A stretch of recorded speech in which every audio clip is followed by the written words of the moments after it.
అంటే ఇంత హ్యూమరస్గా script and dialogues ఎట్లా రాయగలుగుతున్నారు? అంటే what is the background of అంటే ఈ మీ హ్యూమర్కి ఉన్న బ్యాక్గ్రౌండ్ ఏంటి? అయితే నాకు తెలిసి మా నాన్నగారే అండి. అంటే మా నాన్న చాలా ఫనీ పర్సన్ ఉంటుండే. ఆయన సెన్స్ ఆఫ్ హ్యూమర్ చాలా మంది చుట్టాలు ఇప్పుడు సినిమాలు చూసి చెప్తున్నారు, అచ్చు మీ డాడీ జోకులు వేసేటట్టే వస్తుంది అది ఇదని. సో నాకు తెలిసి చిన్నప్పటి నుంచి వాళ్ళని అబ్జర్వ్ చేసి ఐ థింక్ అది ఇంబైబ్ అయింది ఆటోమేటిక్గా అని అనుకుంటున్నాను. ఒక ఇన్సిడెంట్ చెప్పండి నాన్నతో. ఏం లేదు, అయితే నేను అడిగేటోడిని. మా నాన్న మా మదర్ పెళ్లి చూపులకి మా మమ్మీని చూడని పెళ్లి చూపులకి వెళ్ళినారట. వెళ్ళినప్పుడు ఎట్లా నాన్న ఏమన్నారు మమ్మీని ఎట్లా ఇంప్రెస్ చేసినారు అంటే, ఏం లే బేటా ఇట్లా న్యూస్ పేపర్లు తీసుకొని వాలెట్లో పెట్టుకున్నా, జస్ట్ ఇట్లా చూపించిన, ఇంతలా ఉంది వాలెట్ అని చెప్పి మా అమ్మ ఓకే. సో అట్లా అనేది మా మమ్మీ కోపంగా చేస్తారు ప్రతిసారి. So like that he was very humorous అనమాట. ఎప్పుడు కానీ ఆయనకు ఒక సెన్స్ ఆఫ్ హ్యూమర్ ఉంటుండే. నాకు తెలిసి అదే వచ్చినట్టుంది. ఇంకొకటి చెప్పండి, బాగుంది. అయితే సడన్గా అంటే గుర్తొస్తలేదు. అంటే కొన్ని ఈవెంట్స్ జరిగినాయి, ఇట్లా కొన్ని డేంజర్ ఈవెంట్స్ కూడా జరిగినాయి. నేను ఇట్లా ఆటో తోటి ఎవరితోటో గొడవ పడుతుండే. మీటర్ మీద ఏదో ఎక్స్ట్రా అయ్యామంటే నేను నా ఫ్రెండ్ ఏం మాట్లాడుతున్నారో అది ఇది అని చెప్పేసి ఆయనతో గొడవ పడుతుంటే వచ్చిండు. ఇట్లా వచ్చి ఇట్లా సీరియస్గా చూసినాడు, కర్రా అన్నాడు. అయితే మా ఫ్రెండ్ని పంపించిన, నువ్వే మాట్లాడు, ఆయన తిడతాడు ఇప్పుడు అని. స్కూటర్ మీద ఉన్నాడు. అరే మీరు ఇంతేరా, మీరు ఇట్లా ఆటోలతోటి బస్సు నడిపేటోళ్ళతో వీళ్ళతోటే గొడవ పడుతుంది, నువ్వు సీఎం తోటి గొడవ పెట్టని సాధిస్తాం, మీరు అనవసరంగా ఇట్లా ఎందుకురా గొడవ పడతారని తిట్టేసి వెళ్ళిపోయినా. మాకే సిగ్గు అనిపించింది. సో అది జోక్ అనుకొని ఆయన వెళ్ళిపోయినారు, మాకు సిగ్గు అనిపించి మేము ఇంక వెళ్ళిపోయినాం. వాళ్ళతో ఎందుకురా మీరు గొడవ అని చెప్పి. Okay okay okay.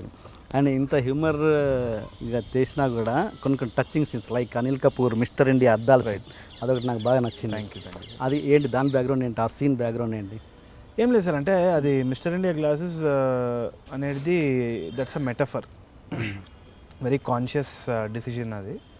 ఒక అంటే ఆ అద్దాల వెనకాల దాచుకుంటున్నాడు క్యారెక్టర్, అదొకటి. ఇంకోటి ఐడియా ఎలా పుట్టింది అన్నది నాకు ఆల్రెడీ ఏదైనా ఉందా దాని బ్యాక్గ్రౌండ్, లేకపోతే ఏం లేదు సార్, అంటే సడన్గా ఒక ఫ్లోలో వచ్చిన థాటే అది.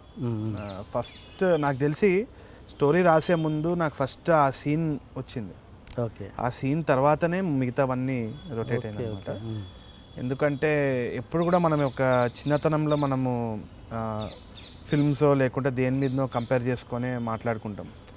సో ఎప్పుడు కూడా ఇద్దరు ఫ్రెండ్స్ వచ్చి ఏం కాదురా అంత మంచిగా అవుతుంది, నువ్వు ధైర్యంగా ఉండాలి అనరనమాట. చాలా క్లోజ్ ఫ్రెండ్స్ దేని గురించో మాట్లాడుకొని మనము we draw parallels to that. So అదేవిధంగా వీళ్ళిద్దరూ సినిమా పిచ్చోళ్ళు కాబట్టి I wanted them to talk about film. ఆ ఒక సినిమా ద్వారానే వాళ్ళకి ఒక ధైర్యం వీడు ఫ్రెండ్కి ఇస్తున్నాడు అనే ఆలోచన రావాలి అని అనుకున్నా. లక్కీగా అది మిస్టర్ ఇండియా ద్వారా వచ్చింది. ఓకే. అండ్ కొన్ని సీన్స్, ఇది నా ఒపీనియన్, కొంత దీని మీద అర్జున్ రెడ్డి ఇన్ఫ్లుయెన్స్ ఉంది అంటే ఏమంటారు? అదే అనుకున్నాండి. ఎందుకంటే అర్జున్ రెడ్డి చూసే ముందే the script was ready.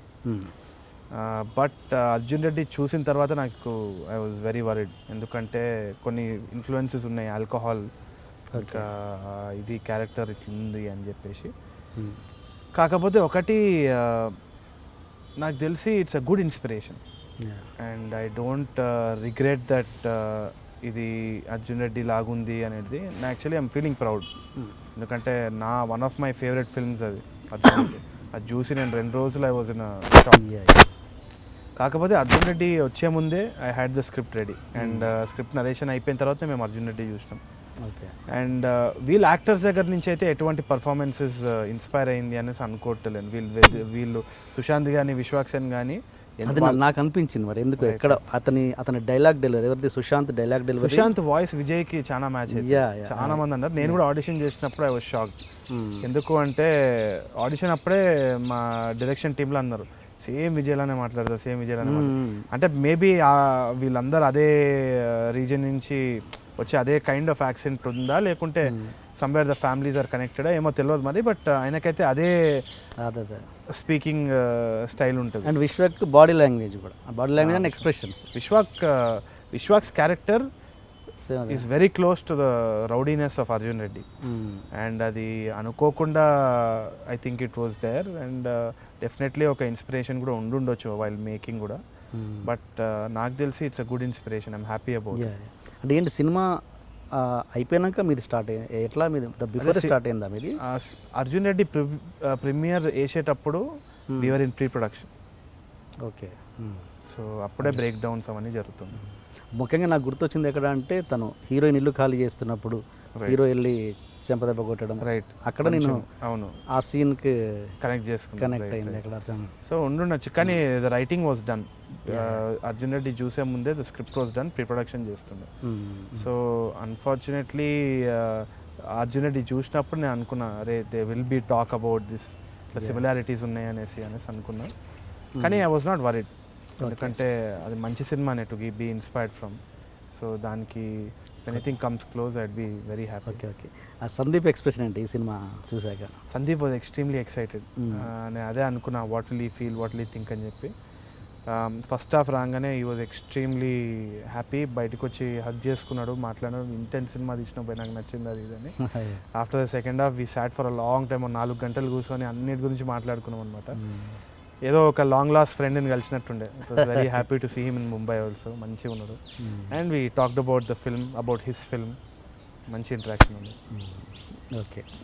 Very బిగినింగ్లో వచ్చే ఆ సుశాంత్ పబ్ సీనే కదా, పబ్బులో ముందు మాట్లాడతాడు, అది నాకు లవ్డ్ ఇట్ జస్ట్ అంతే. చాలా చాలా బాగా చేశాడు సుశాంత్ కూడా, చాలా బాగా చేసినారు. యాక్టర్స్ అయితే స్పాట్ ఆన్ ఉండే. And Sushant first audition, first character to be selected. చాలా ఈజీ ఉంటుంది ఆడిషన్స్ అనుకున్నా, మళ్ళీ నెల చాలా రియలిస్టిక్గా ఉంది అది అసలు. అండ్ అది అండ్ అభినవ్ గోమటం అసలు ఫెంటాస్టిక్. అదే నా కోరిక ఏంది అంటే అభినవ్ గోమటంని మళ్ళీ కమీడియన్ వీడు అని చెప్పేసి అనుకోకుండా కొన్ని మంచి సీరియస్ రోల్స్ ఇచ్చినా బాగుంటుంది నెక్స్ట్ అనేసి అనుకుంటున్నాను. అవును అవును. మల్లిరావ చూసినప్పుడే నాకు ఫిదా అయిపోయినది దీంట్లో. ఇంకేంటి అండ్ అనుకోకుండా వచ్చే ముందు చూసా షార్ట్ ఫిల్మ్ చూద్దామని ఫస్ట్ ఈరోజు చూశాను. అది ఒక ఇంటర్వ్యూలో చూసాను, లవ్ స్టోరీ అని. మీ లవ్ స్టోరీ అనేది అనుకోకుండా షార్ట్ ఫిల్మ్లో నేను బేసిక్గా అప్పుడే లతాని కలిసి మాట్లాడుకున్నా. అదే స్టోరీ కదా? అదే స్టోరీ కాదు కాదు. అయితే అదే టైంలో నేను లతాని కలిసిన అనమాట. లత అనింది, నువ్వు ఏంది లవ్ స్టోరీలు తీయవా అని అడిగింది. ఓకే. సో సర్లే రాస్తా అనేసి I tried to right for her. Okay. So ఆమెకు చాలా బాగా నచ్చింది, మంచిగా అయింది. కానీ ఆ ఈవెంట్స్ అన్ని మావి కావు, all fiction, everything is fiction. And అందులో చూసినప్పుడు నాకు కిరీటి కనబడ్డాడు. కిరీటికి ఎందుకు ఇవ్వట్లేదు? అయితే ఇప్పుడు ఆయన చూసినట్టు మళ్ళీ నేను తిట్టుకుంటాడు ఆయన. అయితే ఎప్పుడు అడిగేటోడు నేను ఏంటి అంటే పెళ్లి చూపులకి కూడా ఆడిషన్ చేద్దామనేసి అనుకున్నా. ఓకే. బట్ విజయ్ది ఎందుకో నాకు బాగా సెట్ అయింది అప్పుడు. Vijay was perfect. ఏది విజయ్ క్యారెక్టర్ కిరీటికి ఇద్దామని అంటే అనుకోకుండా లెందియర్ వర్షనే పెళ్లి చూపులు చేద్దామనేసి అనుకున్నాం. ఓకే. సో ఆ టైంలో కిరీటి ఉండే, రీతు ఉండే, సో వాళ్ళనే తీసుకుందామనేసి అనుకున్నాను అనమాట. కాకపోతే విజయ్ని మాట్లాడి ఆడిషన్ చేసుకున్నప్పుడు Vijay was perfect for the role, no doubt about it.